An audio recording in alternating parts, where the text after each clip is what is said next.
Dans un contexte mondial marqué par l'instabilité économique, l'Afrique est appelée à repenser son développement. Le secteur privé, longtemps tenu à l'écart des grandes orientations économiques, apparaît désormais comme un acteur clé de cette transformation. Les experts et dirigeants soulignent l'urgence d'une coopération renforcée entre acteurs publics et privés pour bâtir une nouvelle architecture économique pour le continent.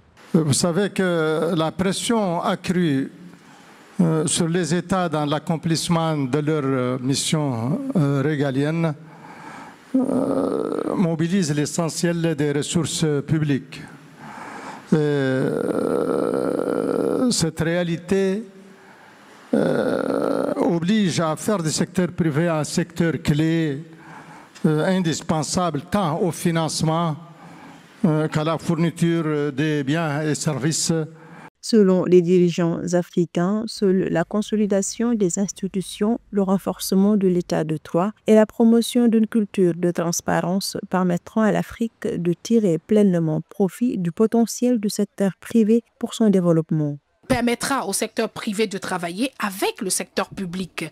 Et ensuite, il faudra mettre en place des projets d'infrastructures qui aideront donc le secteur privé à continuer à aider le secteur public.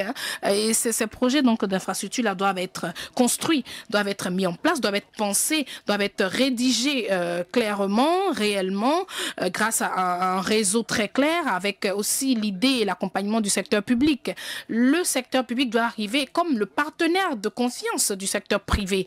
Et le secteur privé doit aussi comprendre que le secteur public est la clé qui régit bien sûr l'avancement et le développement Avec une population attendue à plus de 2,5 milliards d'habitants d'ici 2050, l'Afrique doit relever des défis majeurs: emploi, énergie, infrastructure, éducation, urbanisation, transition numérique et écologique. Face à l'ampleur de ces enjeux, le secteur public ne peut agir seul, tandis que le secteur privé a besoin d'un environnement stable et de politiques adaptées pour se développer.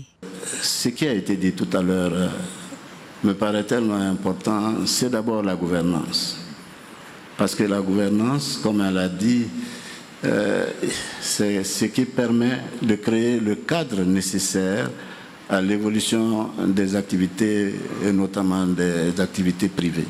Sur un continent où les besoins d'investissement excèdent largement les moyens financiers des États, les partenariats publics-privés représentent une solution porteuse d'avenir. Par ailleurs, le Fonds monétaire international souligne que d'ici 2030, le secteur privé pourrait contribuer chaque année à hauteur de 3% au produit intérieur brut de l'Afrique subsaharienne par le financement des infrastructures.